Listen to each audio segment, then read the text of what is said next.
All right, well, good morning. Welcome AP Chemistry. This is Thursday, October the 8th. You guys had an exciting day yesterday taking the work keys. Just trust me, administering it is worse. Because all I have to do is sit there and stare at you. I can't read, I can't do anything. Just watch the paint dry as you guys. I beg to differ. No, I'd rather at least be doing something than make the time go by rather than just sitting there, because a watch clock doesn't move. Anyway, today we need to finish up the notes.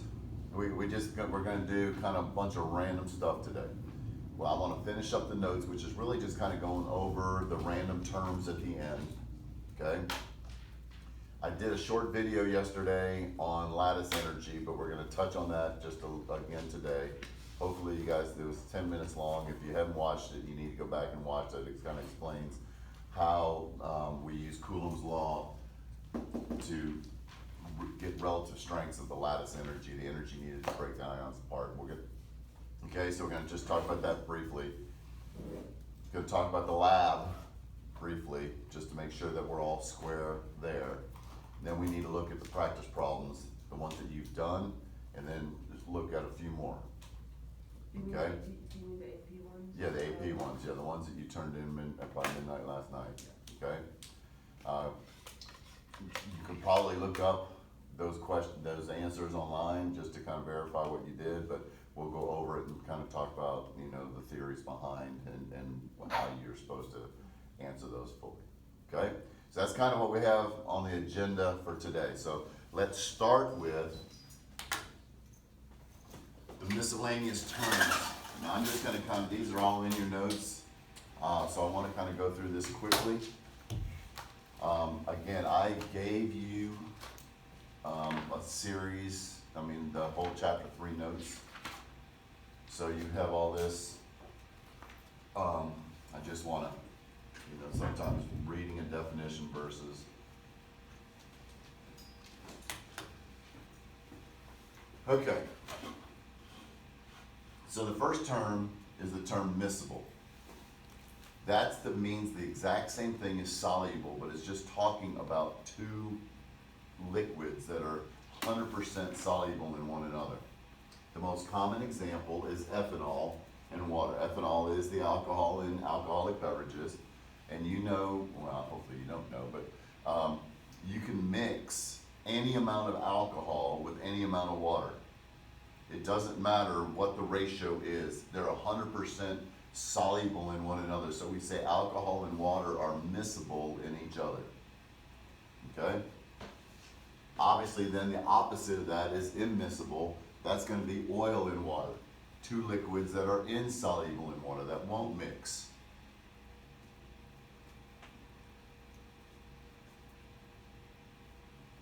So if you take oil, think of Italian salad dressing. I know hopefully you can be writing and listening at the same time, but think about Italian salad dressing. Not the creamy Italian, just regular. You got to shake it up to get the oil and the vinegar to mix. Then you quickly pour it over your salad, okay? Because otherwise it's going to quickly separate. That's an unstable emulsion. An emulsion is a mixture of two insoluble or immiscible liquids. It really doesn't have to be a liquid. Two substances, okay? Now, an emulsifying agent is something that links those two together, okay? So, most of the time when you have two immiscible liquids, one's polar, the other one's nonpolar. So an emulsifying agent is going to contain a polar end, which we call hydrophilic. What does hydrophilic mean? Likes water. Phile, is that Latin? The Latin suffix phile means lover of, okay?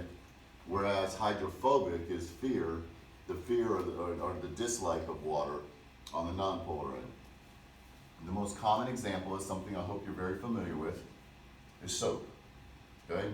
Soap is an emulsifying agent. If you look at, we don't like to talk about the ugly parts of life, but our bodies emit oil, our hair, if we go 3, 4, 5 days without washing our hair, it gets real oily, right? If you just go and try and take a shower and wash that without any soap or shampoo, the oil is not going to come out of your hair. You're not going to get clean. The oil on your body, we emit oils, our face gets oily, okay? We have to have some kind of cleansing agent, some kind of soap to help balance that out. So if we look at how that works, soap is a long hydrocarbon. I'm going to look at, find the picture here in the book.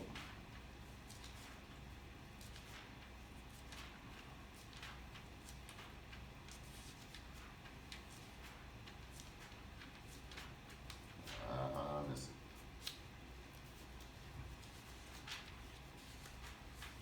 Find the picture here in the book. We read the 3 essays. I skipped over this one because I wanted to talk about it myself.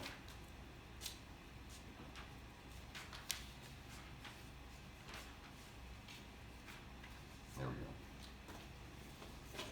This is page 561 in your textbook.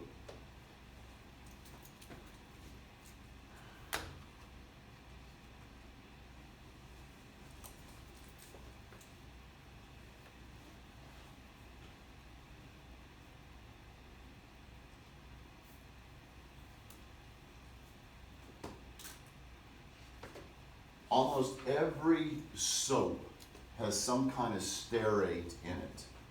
Okay? Do I have glasses? I don't have any glasses right here.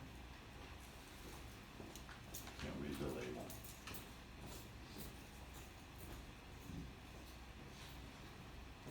So if I look at this one, it's not going to be a stearate.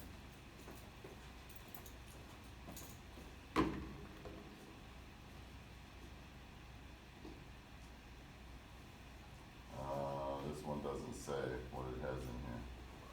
But if you go and look at your shampoo bottles or soaps, they're going to be some kind of sodium, lauryl sulfate, the stearate ion here is going to be this long hydrocarbon chain.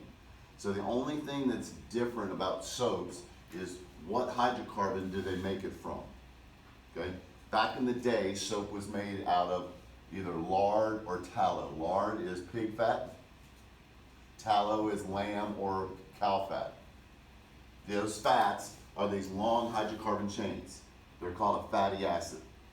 Then you treat it with sodium hydroxide, which the commercial name is lye, L-Y-E.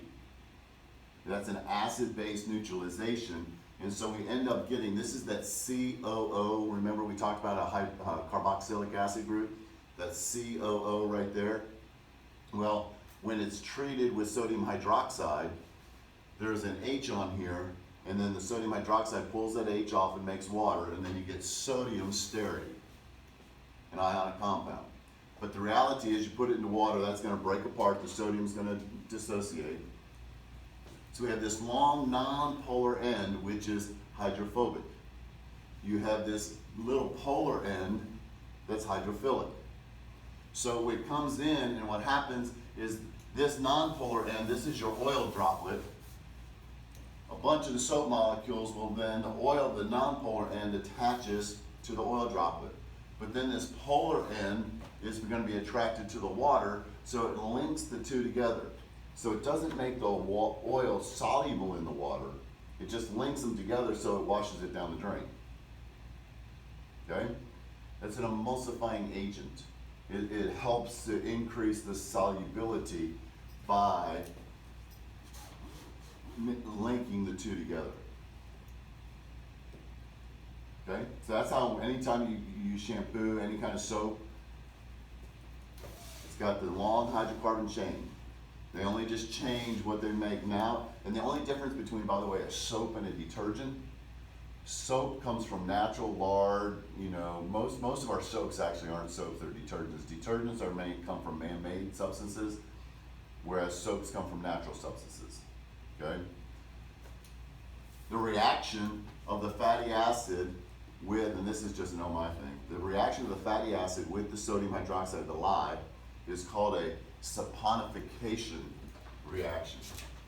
You don't have to know this. Just a nice big word to know. Sapons are natural substances that suds. And the Egyptians found those, you know, different things that would just actually form suds and used it to clean clothes way back when. They're all called sapons. So the reaction of the fatty acid with sodium hydroxide to make this, quote, soap is called a saponification reaction. Okay? In years past, we've made soap in Chemistry 1, and I use Crisco shortening, which is a fat, okay? And you just mix it with sodium hydroxide, heat it up for a while, and then you can precipitate the soap out of it, okay? So soap is made simply from fats. All right, so that's an emulsifying agent. Can we make ice cream this year? We will when we do gases. We're gonna, but we use liquid nitrogen to make the ice cream. We don't do it with the little Ziploc bag. Right. Okay, so we make more of Dippin' Dots, but we don't have the dots. It's all together. Okay, is everybody comfortable with that definition? Okay. The next one is hygroscopic. Okay. Hygroscopic substances are things that absorb water or other gases from the air. If you ever go into like a bowling alley, since I coach bowling, back in the day when they would smoke in there, you would come out smelling like smoke. Okay? Those of you that might have had the wonderful experience of working at Chick-fil-A or some fast food restaurant where they do French fries and things, you come out smelling like the French fries, okay? Because your hair is hygroscopic. Your hair has little tiny pores all in it. And so those water molecules, those gases, those vapors, they all just kind of stick in those pores on your hair, okay? Mainly we're gonna be talking about water.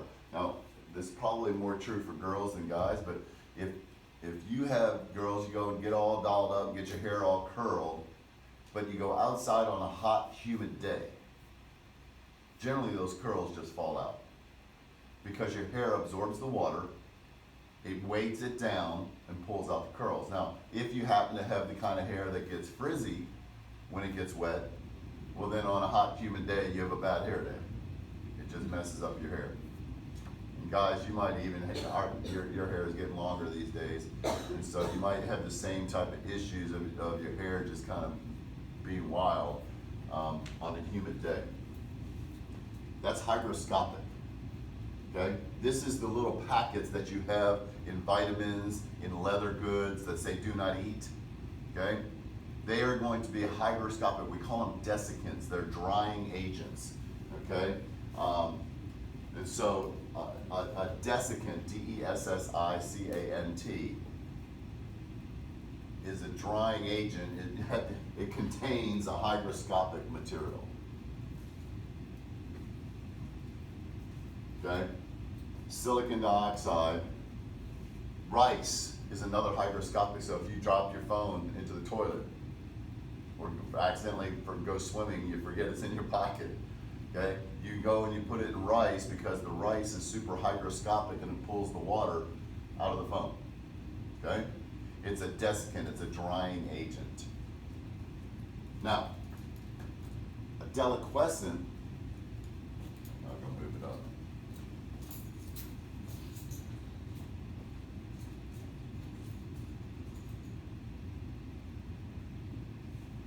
A deliquescent substance not only absorbs water, but it dissolves in the water that it absorbs. Now, it's super dry today, so I didn't get this out, but if I take some calcium chloride and I just put it on a watch glass, it's going to absorb water from the air and actually dissolve in the water that it forms and forms a solution in the watch glass. You know, if it was tomorrow, if it was on one of these rainy days or whatever, I put it out. Sodium hydroxide, I think we use that in the, have we used sodium hydroxide? Seems like we did for something. Anyway, sodium hydroxide is a pellet, but when you go and weigh it, it absorbs water out of the air, so you have to weigh it quickly because you're going to be changing the mass because it's going to absorb water pretty quickly out of the air. Now, your hair is hygroscopic, thank God it's not deliquescent. Okay, otherwise we all be bald.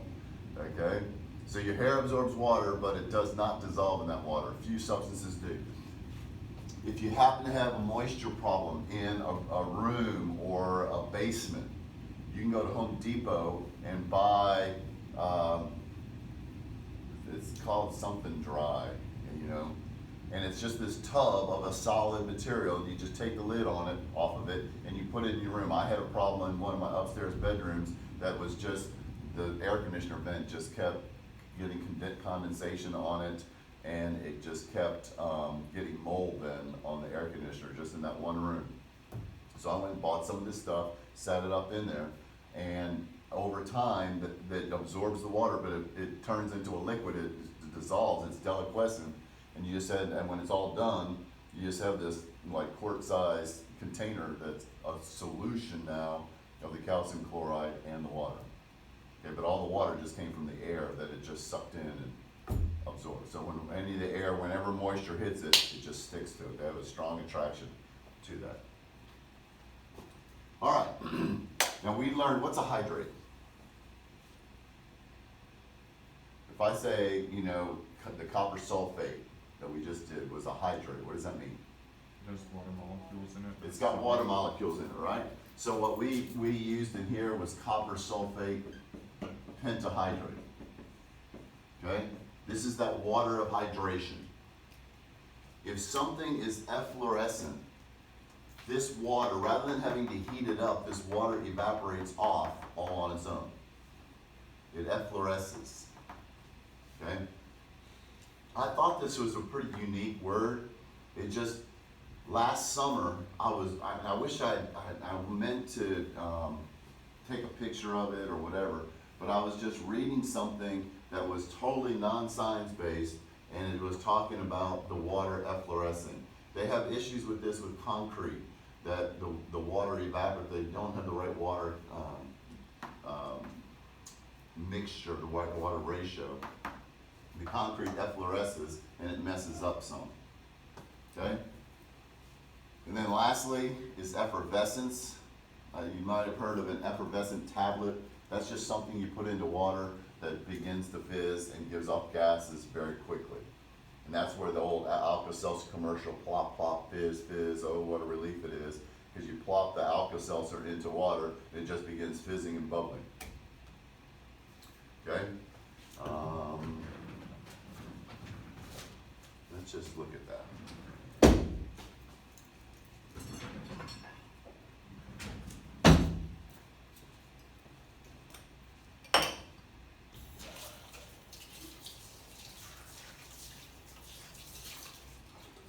Okay, so here's just some water.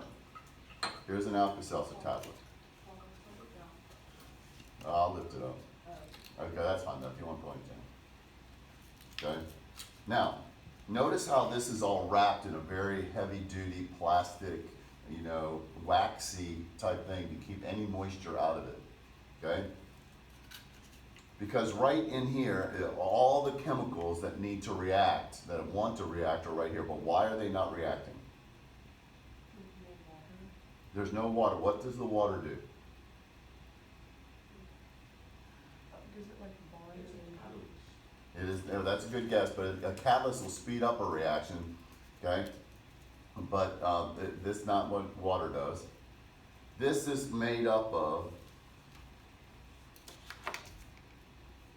okay, it contains aspirin, which is acetylsalicylic acid, citric acid, and sodium bicarbonate, okay? What did we learn about any acid and any carbonate? They're really soluble. I think I heard a mumble. They're soluble. They're soluble. When you mix a carbonate with an acid, CO2. Yeah, yeah. okay, so you get CO3 2 minus, any carbonate plus any acid, and you're going to get H2CO3, which goes to H2O plus CO2, right? And so this has the acids in it, citric acid and what was the other one I said? Aspirin, which is the salicylic acid, acetylsalicylic acid. Okay, the aspirin's just for the pain relieving part to put in here. So when we take the carbonate, the bicarbonate, plus the citric acid, it's gonna make that CO2 in water, but why do we have to put it in water?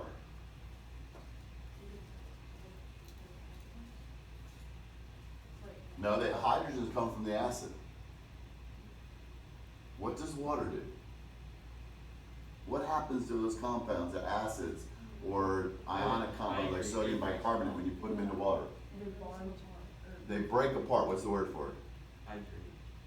Well, the water hydrates them and causes them to break apart, but the breaking apart of ionic compounds or Decomposition.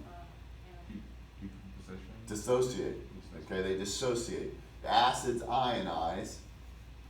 The ionic compounds, the sodium bicarbonate, dissociate.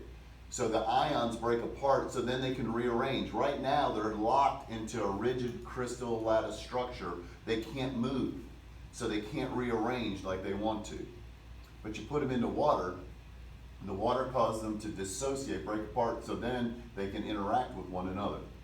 So that's when we say then, okay, you put it into here, plop, plop, because there's two normally come in the package, so you say plop, plop, fizz, fizz. So this is an effervescent tablet because it's releasing gas rapidly. Okay? There's for old people with dentures, there's a cleaning you can put your teeth, it's called Efferdent, because you put it in here and it bubbles, and it supposedly as it bubbles through, it cleans the dentures, the bubbling action, kind of like scrubbing bubbles that you can buy to clean your bathtub. Okay? So it's an effervescent tablet. Gives off bubbles quickly. But I also throw in there, the whole thing about the reason we have to put it into water is to break the ions apart so they can move and react. And so that's why water initiates, so many reactions have to take place in water because we need the ions to break apart so they can move. Okay? Alright, so these are just some good terms to know, dealing with solutions. We're good with that? Any questions on that? Okay? A lot of practical stuff in here. So next time you see the little packet in your shoes or a purse or vitamins says do not eat, you can just know, oh, that's a desiccant. That's something that's hygroscopic. Now you don't want it to be deliquescent because then your shoes and the vitamins, they all get wet. So you want to have some hygroscopic substance, which is generally it's silicon dioxide in those packets. wait, is that why you don't eat them, because it will just suck the water out of you? Yeah, plus it's just done, good for you. So, but the amount that would be in that packet versus what you in your stomach, it really wouldn't be that significant. It's not good for you. Like, is there anything particularly toxic about it, or would it Well, just no, be this is really sand. Okay, so it'd just be eating like a bunch of like uncooked rice. Yeah. But the problem with uncooked rice is that then it does expand in Yeah. your stomach, and that's like, this is kind of mean, but if you feed an Alka-Seltzer to like a seagull or a pigeon or some bird, birds have no way of burping, okay? They have no way of getting rid of the gas. And so it actually causes their stomach to blow up and it kills them. And so they're kind of flying and then, so it's really kind of cruel and unusual, but people have done that in the past. I have never done that, just for the record. I have never done that. Okay? Get that on record. I have never done that, but I've heard of it being done. You don't want to do that. Okay, but that's kind of the same thing. All right, so that's all of the notes. So we've talked about the solution process, solute, solvent. So now let's talk a little bit about lattice energy.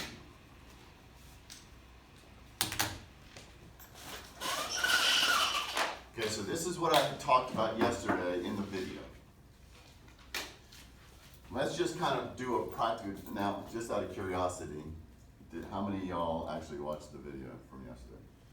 2, 3, 4, kind of? Oh gosh. Peer pressure. Okay. So, for the one who will remain unnamed, When ions separate, these are in salt, it's being held together by an ionic bond, but it takes energy to break that bond. The energy that it takes to break the bond is called the lattice energy. Okay? It's the energy you have to put in. But it's the same energy that will be released when it comes back together. So it's absorbing it as potential energy, because if the energy goes in to break it, it now has the potential to come back and release that same amount of energy. So anytime we're talking about breaking bonds, forming bonds, it's always potential energy. Thermometer only measures kinetic energy. Heat them up, speed them up. Okay? So there's always the conversion from kinetic energy of the surroundings going into potential energy of the system. And then the potential energy is released to the surroundings, so the surroundings get hot. Okay? So the lattice energy is the energy needed to dissociate, to break the ions apart. And lattice energy only applies to ionic compounds. If it's covalent, we call them IMFs, intermolecular forces. Okay? So the lattice energy only applies to ionic compounds.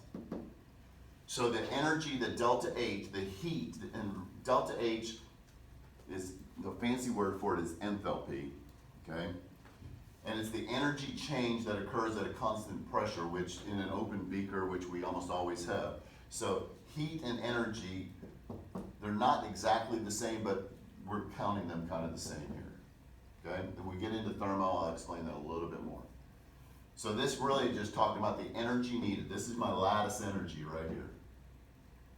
It's some constant K, because whenever you have a proportion, you always have a proportionality constant, times the charge on the two ions, multiplied by each other, divided by the distance between them. Now somebody in the other class asked, well, I thought it was R squared, okay? If it's R squared, you're gonna measure the force of attraction, okay? Which is measured in newtons. Those of you in engineering, you may have heard, or if you've had physics, okay? We have the force is measured in Newton. That's gonna be R squared. But how do you get, what is force times distance equal? Work. And work is a form of energy, it's joules. So when you multiply R squared times distance R, one of the R's cancel out. And so when you're calculating the energy, it's this form. Sometimes you'll see it in calculating force, it's R squared. But we're never gonna put actual numbers in, so it doesn't matter really whether it's R or R squared, because it's gonna get the same effect. So, what we have to look at when we're dealing with the lattice energy, in other words, how much energy does it take to break the ions apart, to dissociate them, or to melt them, is the product of the charges divided by the distance. We use periodic trends for the distance. Okay? And we know the periodic trends for charges. So if I'm gonna compare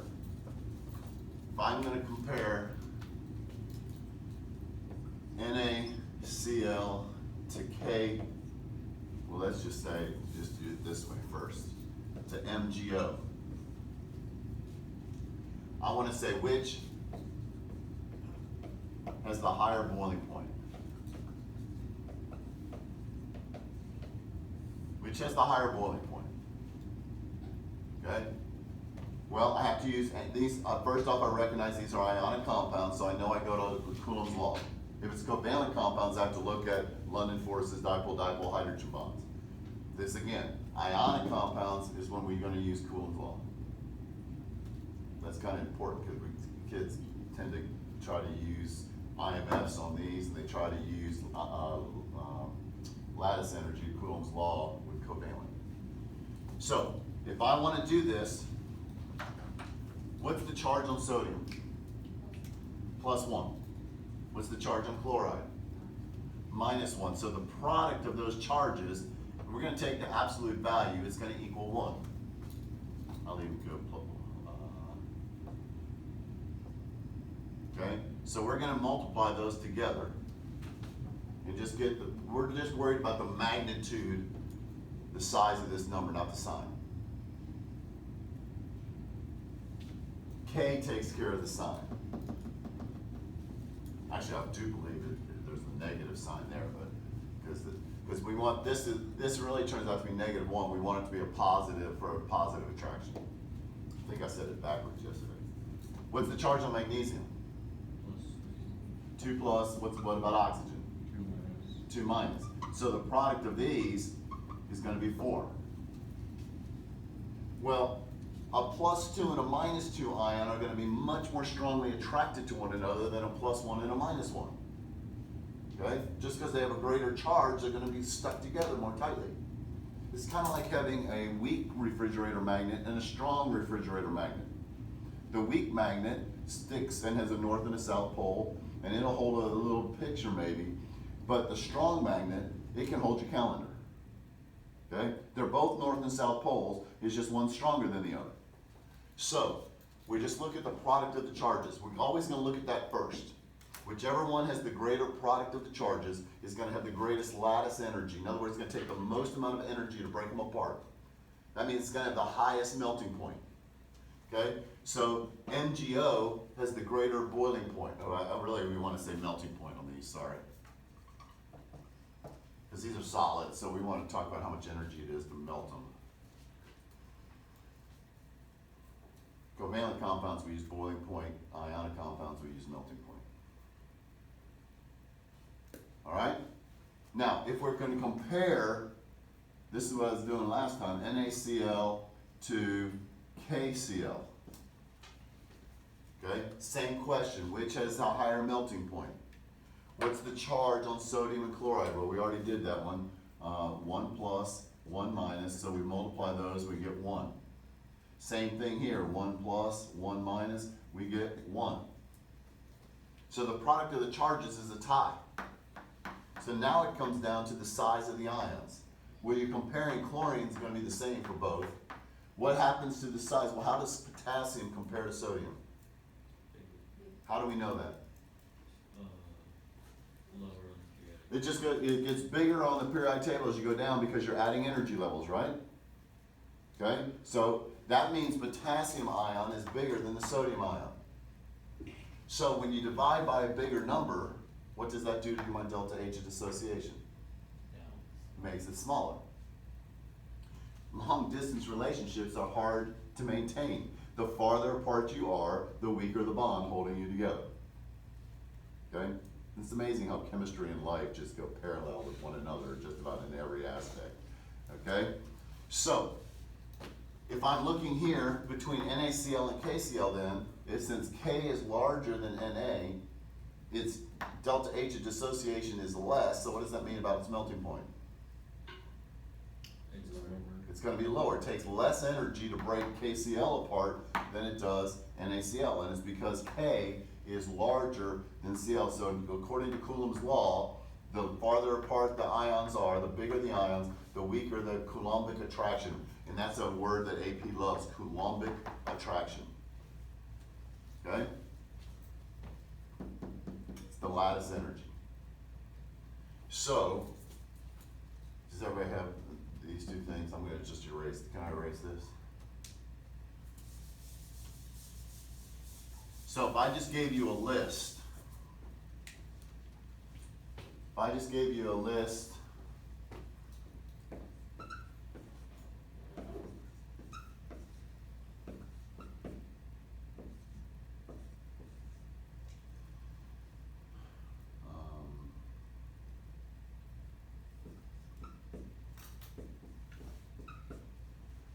of these four, I want to know which has the highest melting point, which one would have the lowest melting point. Which has the highest, which has the lowest melting point. Well, first off, these are all ionic. And again, do we remember, how do we tell right off the bat that it's ionic? The first thing's a metal. The second thing's always going to be a nonmetal. If it's a metal and a nonmetal, then it's ionic. If it's two nonmetals, it's covalent. So we can know right off the bat it's ionic. So then ionic, lattice energy, the two words are tied together. Okay? So, what do we have to do? Look at the charges. What is the charge on calcium? 2 plus, or plus 2. It doesn't matter which way you write it, but 2 plus. And everybody knows on the periodic table, that's all we're looking at, is that we know the charges from the periodic table. So there's no memorization here. So what's oxygen? 2 minus. So we're going to end up getting 4. What about barium? 2 plus. 2 minus. 4. What about aluminum? 3 plus. What about sulfide? 2 minus. So now we don't worry about these because when they're bonding, it's bonding, and I don't know how the aluminums come in here. I need to do a calcium oxide. Well, if I have BaCl2, it's easier to explain with something like that. It's going to be Ba attached to a Cl attached to a Cl. So these aren't going to kind of combine together in any way. We're looking at how much energy to break that one apart, how much energy to take that, so it's a +2 and a -1 attraction. Okay? So we don't worry about the subscripts when we're doing the product of the charges, because we're really talking about that one aluminum attracted to one sulfide. So we're going to end up getting 6 though. And what's the charge on aluminum? 3 plus. What's phosphate? 3 minus. Okay, this is 3 minus, so we're going to end up getting 9. So which one's going to have the highest melting point? Aluminum phosphate, because the greatest product of the charges. We don't even worry about size. Which one's going to have the lowest? Okay, so now we know, but the lowest is going to be one of those two, right? The smallest product. So now it's a tie, so now we have to look at the size. How does barium compare to calcium? It's bigger because it's lower down on the periodic table. So as a result, barium is bigger, so we're going to divide by a bigger number, so its lattice energy is going to be less. So this is going to have the lowest, this is going to have the highest. You good with that? Okay? Still, one unnamed person, need to go back and watch that video, but basically that's what I do. All right. So let's look at your practice problems then.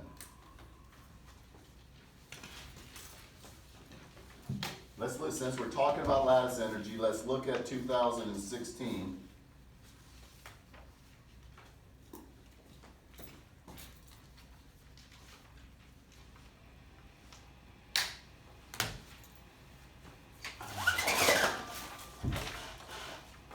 Okay?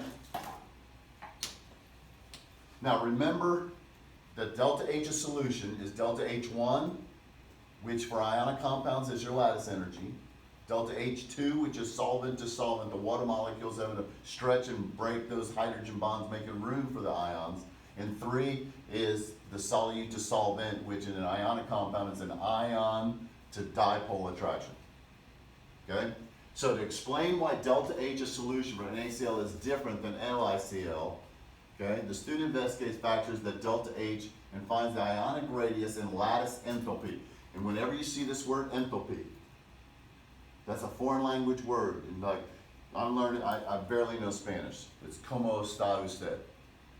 When I hear that, I don't think in Spanish what that means. I translate it to how are you? Como te llamas? What's your name? Okay? Whenever you see the word enthalpy, you translate that to heat or energy. So this is your lattice energy. Okay? So that's just a fancy word. Now they went and defined it for you, which can be defined as the delta H, the energy change need associated with the separation of solid crystal into gaseous ions. In other words, the separation of one ion from another. Okay, it's a solid here. If it's separated by itself, it's considered a gas. Now most of the time it's the water causing that, and so it's going to be a solution. But delta H is really just how much does it take to break this from that. Okay, so terminology is important just to kind of understand, because if we don't understand what the question's asking, it's hard to answer. Okay?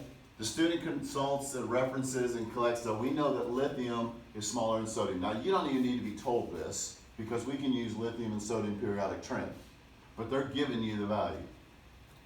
So now, we go to the questions. Okay?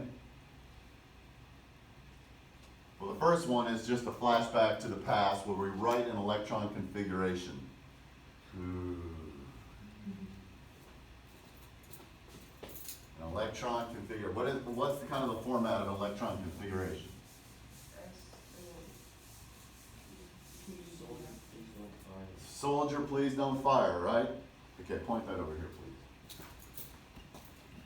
We remember on the periodic table, what sublevels are being filled, what sublevel is being filled in these two columns?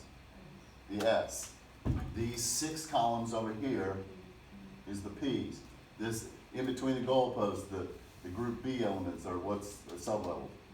D, and these are F's, right?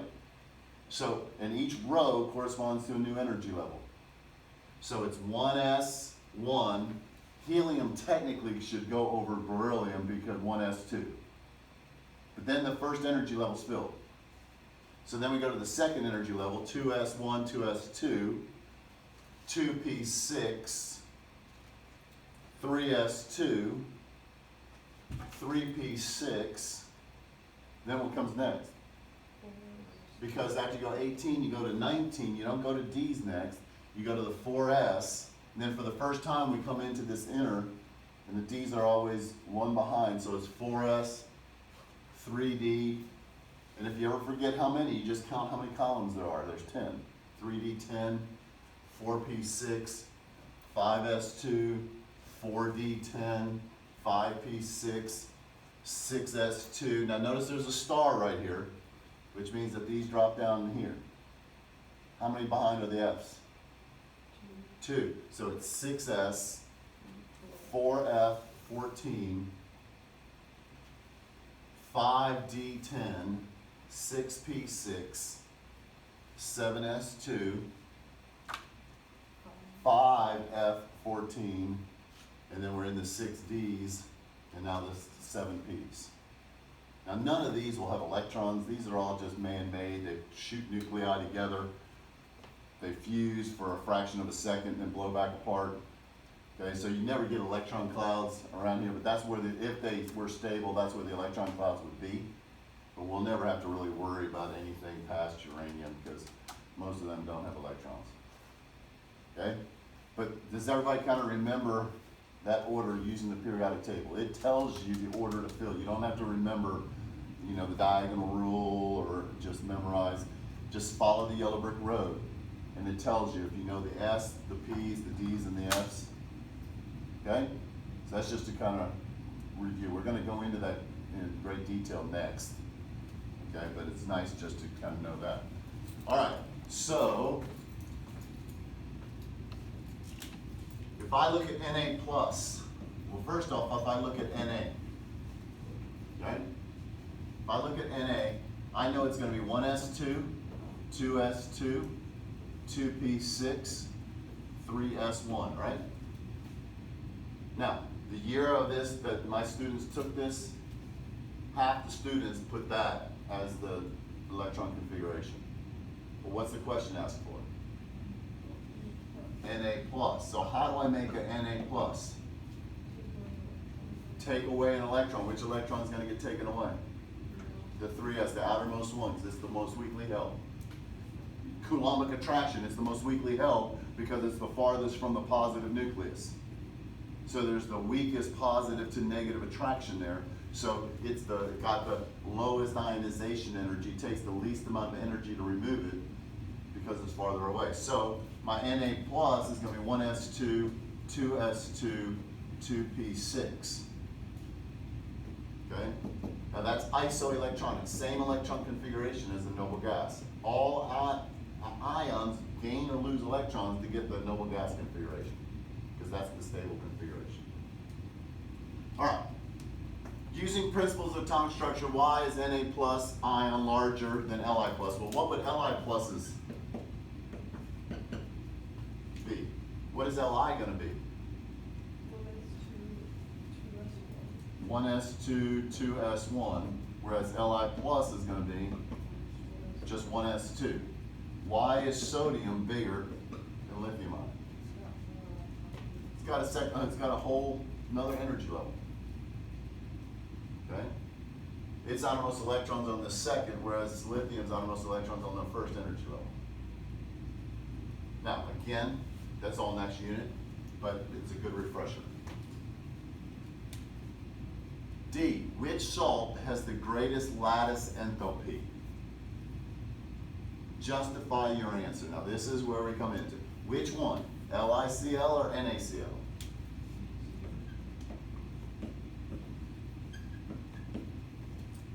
Which one? Okay, I'm hearing both. What do we look at? The charges, plus, minus, plus, minus. So the charges are the same. So when the charges are the same, what's the second thing we look at? The size. Which one's bigger, lithium or sodium? Now, we have the table on the previous page that gives you the actual number. We also have periodic trend, knowing that it gets bigger going down. Since sodium is bigger, what does that mean about its lattice energy? It's lower. This one wants the greatest one, right? So what would be the explanation? The smallest ions have a smaller electron cloud, so they are able to get closer together. Okay. Okay, so why is closer together important? They have a stronger Coulombic attraction. Okay, you need to use that phrase. Or you can say, according to Coulomb's law, the closer ions are together, the stronger the attraction. Okay, because lithium is smaller than sodium, it's closer to the Cl minus, therefore it has a greater lattice. You can say energy, but since it uses the word enthalpy, I would use enthalpy in my answer. Okay? You must mention Coulomb's law in this to get credit. You have to mention Coulomb's law, and what part of Coulomb's law is that it's the distance. Since lithium is smaller than sodium, the closer they are to one another, according to Coulomb's law, the stronger the Coulombic attraction is going to be. Therefore, the lattice energy, it would take more energy to separate it than it would the NaCl. Any words along those lines? Okay? But how we phrase our answers on these short answers are very, very important because AP is very specific. How come the bell rang? Because we tested yesterday. Oh. Okay. Let's just look at this one. Okay? And we'll finish this and then I'll give you a break and you can have 5 minutes. Okay? Which one's going to be the big one? Okay, so below is representation of the lithium chloride. Look at lithium, look at chlorine on the periodic table. Which one, the big one or the small one, is lithium? The small one. It's 1s2. Chloride is going to be what? What's it going to be, the electron configuration for chloride?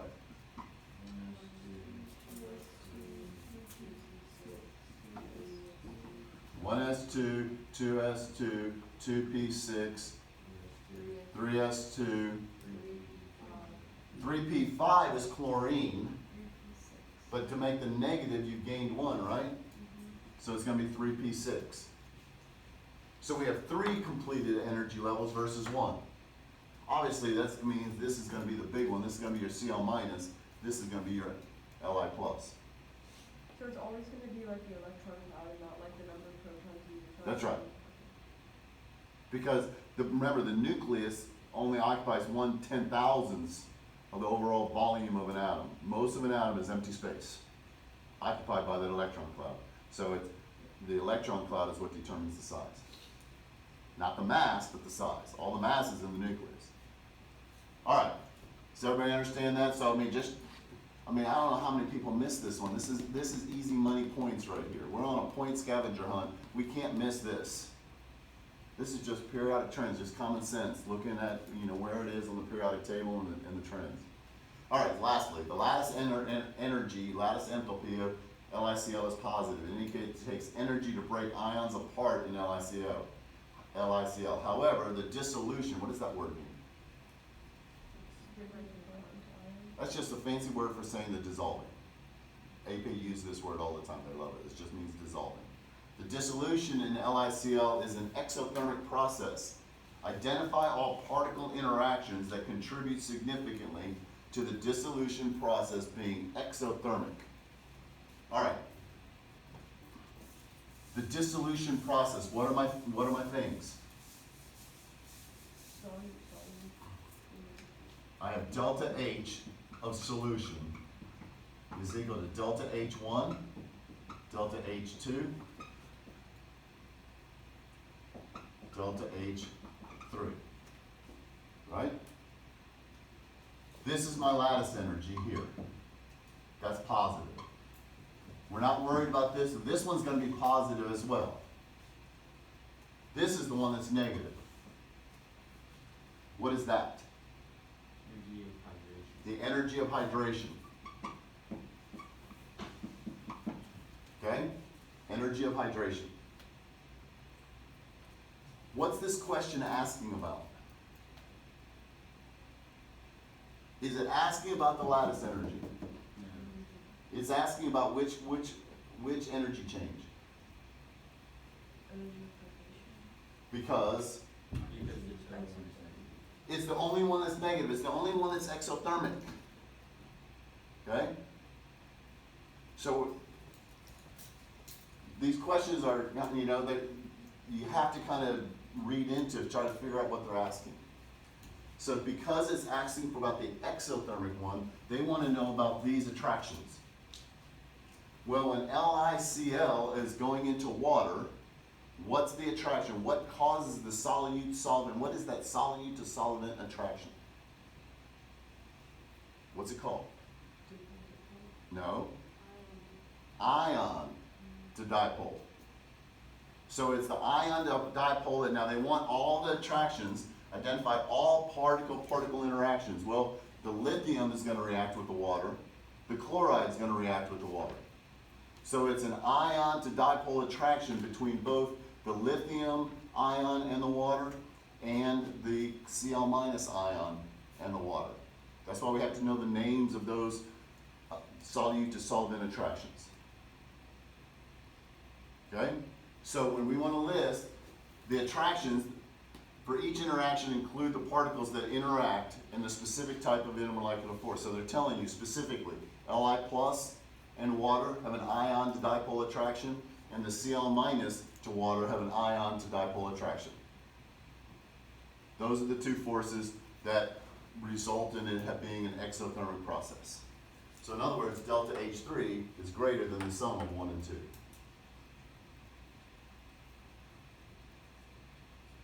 Okay? Now delta H3 is really the sum of the energy of hydration of the water attaching to the Li plus and the energy when it's attracted to the Cl-. Okay? Alright. A lot of heavy duty stuff.